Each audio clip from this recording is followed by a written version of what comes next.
Everyone at the front desk froze when she reached into her purse, not for a card or a phone, but for something that would change everything.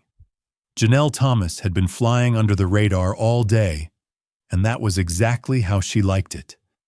No assistants, no entourage, just herself and a quiet weekend getaway. After years of building her hospitality empire from the ground up, she finally had the time and the resources to surprise visit one of her most high-end boutique hotels in Chicago. Not for inspection, not for business, just a rare, personal visit. She wanted to experience the hotel as any regular guest would. But what she got instead was a reminder that, even at the top, prejudice still comes knocking. When she stepped inside, wearing a plain charcoal coat and pulling a modest suitcase, nobody gave her a second look. Or rather, the looks she did get were the kind she was all too familiar with. Quick glances, tight smiles, and hushed tones. None of them recognized her. She hadn't expected a red carpet, but she hadn't expected hostility either. She walked up to the reception desk, where a young woman, barely glancing up, continued typing. Janelle stood patiently, waiting for acknowledgement. Several long seconds passed before the receptionist finally looked up with an exaggerated sigh. "Checking in?" she asked. Her tone clipped. "Yes. I made an online reservation this morning," Janelle replied calmly. "Name?" "Janelle Thomas?" The receptionist's fingers tapped rapidly against the keyboard. Then came the pause. That subtle, almost imperceptible change in posture. The kind that screams judgment before a word is even spoken. "I don't see a reservation under that name." "That's odd. I received a confirmation email. Maybe try checking under J. Thomas?" She tried again, this time rolling her eyes so clearly that Janelle couldn't ignore it. "Nope. Nothing here. You probably booked the wrong location. This hotel is not exactly budget-friendly." Janelle blinked slowly. "I'm sure this is the right place." The receptionist gave a thin smile that didn't reach her eyes. "Well, you're free to book a room now if you want, but we do require a valid credit card and ID, just so you know. We've had issues before." Janelle narrowed her eyes slightly. "Issues? Let's just say we've had guests try to game the system." "By booking a room?" Janelle asked. "By pretending to be someone they're not," the receptionist said, leaning back smugly. Before Janelle could reply, a sharply dressed man emerged from a back office. Scott, the assistant manager. He glanced at Janelle, then at the receptionist, who gave him a look as if to say, "I've got this." Scott, however, walked over. "Everything okay here, Amber?" "She's claiming she has a reservation, but there's nothing in the system." Scott looked Janelle up and down. "Ma'am, are you sure you're at the right hotel?" At that moment, something shifted in Janelle's expression. Not anger, not frustration, just quiet disbelief that in her own hotel, her name didn't carry weight unless it came with a specific look. But instead of reacting, she pulled out her phone. "I can show you the confirmation email." Scott hesitated. "Even if you have it, we may not have availability anymore. We're fully booked tonight." "That's strange," Janelle said, "because your website still allows me to book a room right now." Amber leaned over and glanced at the phone. "Okay, fine. One night in the City View suite. You'll need to prepay and place a $500 hold." Janelle gave a small nod, offering her card and ID. Amber took one look at the ID and froze. Scott leaned over to see what had caused the silence. His face drained of color when he read the full name. Janelle Antonia Thomas. The same name engraved on the plaque in the lobby. The woman whose name was literally on the ownership documents of the building. Still, Amber tried to recover. Just standard protocol. We ask for identification with any reservation." Janelle didn't say a word. She simply watched them squirm. I didn't realize," Scott stammered. "Ms. Thomas, I am so sorry. If we had known—" She cut him off. "If you had known who I was, I would have been treated differently. But since you didn't, you thought I wasn't worth the courtesy you give every other guest." No, it's not like that." Amber jumped in, clearly rattled. Janelle looked her dead in the eye. "It's exactly like that." Scott tried to recover again. "Please allow us to offer you a complimentary upgrade. I already had the top suite booked. And a bottle of wine, spa vouchers, anything you'd like." Janelle didn't respond to the offers. She just looked around the lobby slowly. Every detail, every furnishing, she had chosen them. Every corner reflected her taste, her work, her journey. And yet, she had just been treated like she didn't belong. Finally, she said quietly, "Cancel the reservation. I won't be staying here tonight." Amber's eyes widened. "No, wait, please. We didn't mean to offend you. I know exactly what you meant to do. And trust me, I won't forget it." She turned and walked out, her suitcase clicking behind her. But what she did next would turn their world upside down. Janelle didn't go far. She walked out of the hotel's front entrance, crossed the street to a quiet cafe, and ordered a black coffee. Then she sat by the window, watching her own hotel from across the street. The same hotel where she had once stood during its ribbon-cutting ceremony. The same hotel she had built from scratch with her own money, her own grit, and her own name carved into the foundation, literally. She could have walked away and left it at that. But Janelle didn't build her empire by walking away from problems. She solved them and held people accountable along the way. She pulled out her phone and made one phone call. "Kendra, I need you to meet me at the Oak and Stone location downtown. No press. Just you and the regional team." Kendra knew better than to ask questions. "On it. Give me 30 minutes." Exactly 32 minutes later, a sleek black SUV pulled up outside the cafe, and Kendra stepped out with 2 men and a woman from corporate. Janelle stood, tossed her half-empty cup, and crossed the street. Back inside the hotel, Scott and Amber were still rattled. Amber kept nervously adjusting her blazer while Scott paced back and forth in the staff-only area, desperately hoping it would blow over. "She's probably just angry in the moment," Amber said, chewing on a nail. "People like her don't want scenes. She'll cool off." Scott wasn't so sure. "That was the owner, Amber. We denied the owner of the hotel a room. That's not just a mistake, it's corporate suicide." Moments later, the lobby doors swung open. Janelle entered, this time flanked by Kendra and the regional operations team. Scott spotted them instantly, and his face paled. Amber, trying to recover her charm, forced a smile. "Welcome back, Miss Thomas. We're so glad you reconsidered."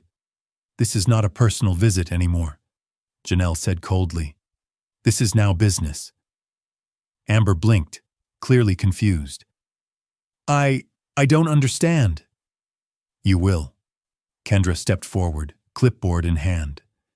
"Effective immediately, we're conducting an internal audit of the hotel's guest intake practices, staff performance, and employee conduct, starting with front desk operations." Scott began to sweat. "Miss Thomas, if we could just talk privately." "No," she said sharply. "There's nothing you can say in private that you didn't have the chance to say when I was standing here earlier." Amber's jaw dropped. "Wait. So we're being evaluated?" "You're being investigated," Kendra corrected. Janelle turned to the regional team. Start with the security footage from today, then interview every front desk employee. I want transcripts and timestamps. Yes, ma'am, one of the team members said before walking off. Janelle then pointed at Scott. You're on unpaid leave effective immediately, pending the outcome of this investigation. Scott froze. Wait, I've worked here for 6 years and clearly learned nothing about how to treat people with respect.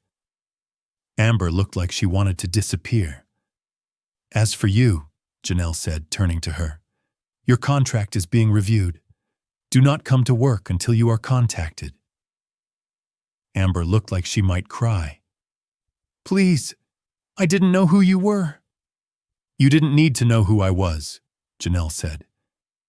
You just needed to treat me with the same decency and professionalism you'd offer anyone else. But you didn't. You made assumptions. You were dismissive. And you were rude. That's not a lapse in judgment. That's character. Amber's voice cracked. I'm sorry. I'm sure you are. But sorry doesn't undo the damage, and it won't fix the way you've probably treated others before me, people who didn't have the power to push back. Amber fell silent. Kendra stepped in again. We'll be speaking with other staff and pulling guest feedback from the last quarter. If there's a pattern of this kind of behavior, we'll find it. Scott's mouth was dry. Ms. Thomas, please. We're good employees.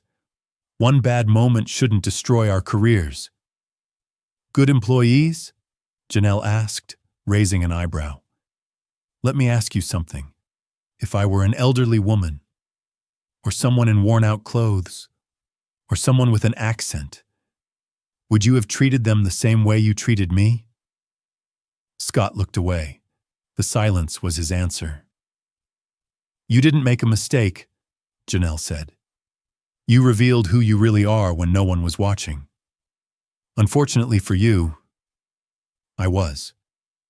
She turned and walked toward the elevators, leaving a silence that felt heavier than any words. But she wasn't done yet. Upstairs, in the executive suite, Janelle finally allowed herself a breath. Kendra sat across from her, folding her arms. You handled that better than I would have. Janelle gave a tired smile. I'm not in this business to get revenge, but I am in it to change the culture. I won't let people like that represent my brand. Kendra nodded. So, what now? We rebuild the front desk team from scratch, background checks, training, the works, and I want a mandatory inclusion and hospitality course for every single employee, from reception to kitchen staff. Done. And one more thing. Yeah? I want to go through the guest complaint logs from the last year. Let's see how many voices got ignored because they didn't sound like mine. Kendra paused. You think there were others? I know there were. Downstairs, Amber sat on a bench outside the hotel with her head in her hands. Scott was on the phone, possibly with a lawyer or a union rep. The same confidence they had just hours ago had vanished. Janelle knew one thing for sure. They would think twice before treating anyone that way again. But the story didn't end there. Because the next day, something unexpected happened. Something that would take the lesson one step further and put the entire brand in the spotlight. The next morning, Janelle woke up to a phone full of messages. Apparently, someone on staff had leaked what happened. By 8 a.m., hospitality blogs were buzzing with rumors. Black CEO denied service in her own hotel. CEO shocks staff after disguised visit goes wrong. Even local news outlets had picked it up. They didn't have the full story, but they had enough to light a fire. The hotel's social media was in chaos. Comments flooded the Instagram and Facebook pages. Posts were being deleted. Reviews were pouring in. Many from people who had never stayed there, but who had seen the headlines and were outraged by the discrimination. Janelle sat in the corner of her suite, sipping tea as her PR manager Lee paced with a tablet in hand. "We need to respond," Lee said, "but carefully. If we say too much, it looks defensive. If we say too little, it looks like we're hiding something." Janelle set her cup down. "We're not hiding anything. Let's own it. We tell the truth, exactly what happened, but we do it from me, not from the company." Lee blinked. "You want to post personally?" "Yes." On video within an hour, a simple, direct video went live from Janelle's personal account. No fancy graphics, no music, just her, sitting at a desk. She spoke clearly, calmly. "Yesterday, I walked into one of my own hotels and was treated like I didn't belong. I wasn't wearing designer clothes. I didn't bring my team or use my title. I walked in as a customer because I believe leaders should experience what customers experience. What happened wasn't just about poor service. It was about bias, prejudice. And it wasn't the first time it happened, to me or to others like me. I've spent my career building a brand based on respect, dignity, and excellence. And what I saw yesterday did not reflect that. I'm not canceling anyone. I'm correcting a culture. We've already started making changes. Staff are being held accountable. New policies are being implemented. And I promise this: anyone who walks through the doors of one of my hotels will be treated with dignity, whether they arrive in a limousine or on foot. The video exploded. Within hours, it had over 2 million views. Thousands of comments poured in, most of them supportive. This is leadership. She handled that with grace and strength. I'll stay at her hotels any day. This is why representation at the top matters. People began sharing their own stories of being judged, dismissed, ignored, and many mentioned the hotel brand by name, not to boycott it, but to commend the CEO for holding her team accountable. Later that week, Janelle held a private staff town hall at the hotel. She stood in front of every employee, from housekeeping to kitchen staff, maintenance to management. This time, they all knew exactly who she was. "I didn't build this company so people could feel small walking into our buildings," she said. "I built it so people could feel seen." One hand went up. Maria, a long-time room attendant. "I've seen guests treated better because of how they look. I never knew if I should say anything." Janelle nodded. "Well, now you say it. We'll listen. Every voice in this company matters, including yours." From that day forward, the company implemented a new internal motto: respect without assumptions. It wasn't just painted on the break room wall. It became part of training, hiring, and daily evaluations. As for Amber and Scott quietly resigned 2 weeks later. Word was he couldn't handle the scrutiny. Amber went through a performance review board. Janelle personally attended the final meeting. Amber was honest, finally. "I didn't realize how much I judged people based on appearance. I thought I was just doing my job, but I see now how harmful that attitude was." Janelle studied her for a long time before responding. "Everyone makes mistakes, but growth only comes when we own them. You're not being fired, but if you stay, you start from the bottom. No special privileges. You rebuild your trust, day by day." Amber nodded with tears in her eyes. "Thank you." Months later, Janelle returned to the hotel, this time quietly again. No entourage, no announcement. She approached the front desk. A young man named Lionel greeted her with a warm smile. "Welcome to Oak and Stone. May I have your name?" "Janelle Thomas." He paused for a second, then smiled wider. Of course. We've been expecting you. No tension, no judgment, just professional warmth. As she was handed the key card, she noticed a small sign next to the desk. It read, "Respect without assumptions, our promise to every guest." She smiled. This time, not because she was recognized, but because she wasn't misjudged. And sometimes that makes all the difference.